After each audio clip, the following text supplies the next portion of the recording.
সব দোষ হুজুরের। হুজুর তার নিজের বউ নিয়ে হেঁটে যাচ্ছে, কয় দেখছো নি কত বড় বেয়াদ্দব হুজুর, মাইয়া লইয়া হাইটা যায়। হুজুরের জামা যদি একটু বড় হয়, কয় হুজুররাই কাপড়ের দাম বাড়াইছে।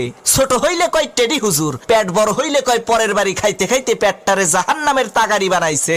চিকন চাকন শুকনা হইলে কয় মাদ্রাসায় পড়ে লাভ কি, এরা তো খাইতেও পারে না। দাওয়াত খাইতে যাইয়া একটু বেশি খাইলে কয় হুজুররা পরের খাওয়ান পাইলে এইরকম একটু বেশিই খায়। কম খাইলে কয় হুজুর আজকে আর কয় জায়গা দাওয়াত আছে। হুজুর একটু দামি পোশাক পরলে কয় অহংকারী, কম দামি পোশাক পরলে কয় ফকিন্নি। হুজুর একটু ইংরেজি বললে কয় ভাব মারায়, আর ইংরেজি না বললে কয় খ্যাত। অনেকে আবার কয় এই দেশটারে হুজুররাই শেষ করছে। অমুসলমান, কুত্তা মরে, ছাগল মরে, বিড়াল মরে, জানাজা হয় না। এই বাংলার জমিনে যদি ওলামা একরাম না থাকতো, তোমার মরণটাও কুত্তার মতো জানাজা ছাড়া হইতো। আরে তোমার বাপ মায়ের বিয়েটা যদি হুজুর না পড়াইতো, তাহলে তো তুমি হারামজাদা হইতা, নাজায়েজ জারজ সন্তান হইতা। তোমারে তো সহি ভাবে পয়দা করার ক্ষেত্রে হুজুরের অবদান আছে। তাহলে হুজুর পাইলেই এত গুতাও কে? হুজুর পাইলেই এত বাস দাও কে?